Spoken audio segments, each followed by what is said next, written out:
Hey Chevra, welcome back to the Daily Dose. Hope you had an amazing, redemptive, freeing Pesach. Hope it was a breath of fresh air as we continue to learn together, to elevate ourselves. And as I said in the text, in the WhatsApp chat, we're going to do it with the original dosers, the rabbis of the Mishnah who gave us Pirkei Avos, timeless sayings, right? That we're just going to package in our own kind of way. So here we go. We'll start at the very beginning. Moshe kibel Torah mi Sinai u'mesara liYoshua. Moshe received the Torah from Sinai, and he transmitted it to Joshua, to Yoshua.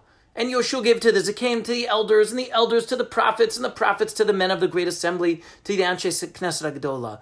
But ultimately, this is what we call the Shalshelet HaMasorah, the unbroken chain of tradition, of transmission, all the way back from Sinai. The way I like to explain it is that it's almost like an outlet, right? You have the original outlet, and now you're going to use an extension cord, or you're going to use a surge protector, right? So you plug in a whole bunch of other,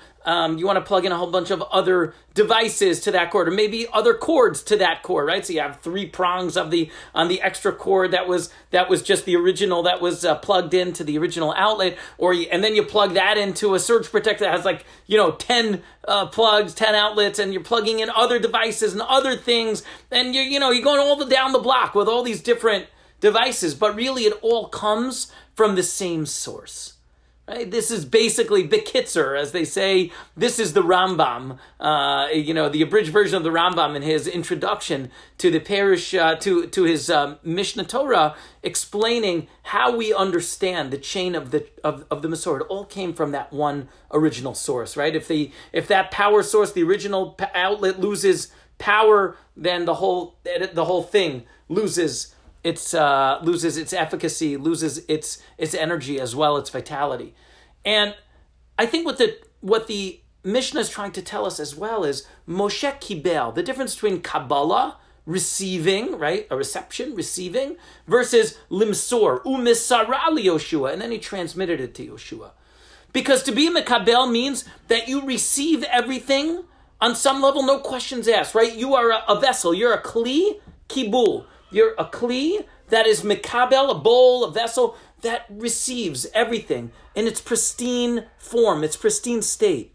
U'misara liYoshua, and then you take it and you transmit that to the next generation. Now, in that sense, you may put your own take on it. You may put your own, not to corrupt the words or the content at all, but to put it in your own way of transmitting it, to put it in your own terms, in your own words, to be able to, make it a little bit, yours, so that you can aptly transmit it to the next individual, to the next generation. That's Torah. That's Orthodox Judaism in a nutshell. We're Mikabel, the Masorah, from Sinai, from the Mishnah, the Gemara, the Shulchan Aruch, and then we take it and we put it in our own terms, in our own understandings, with our own sensibilities and their own way of expressing it, and we give it over to the next generation, but it still retains what it was. It's not altered, it's not changed. It may be packaged in a different kind of way, but it's the same. It's all the same as it was given at Sinai. May we be worthy transmitters of our Masorah.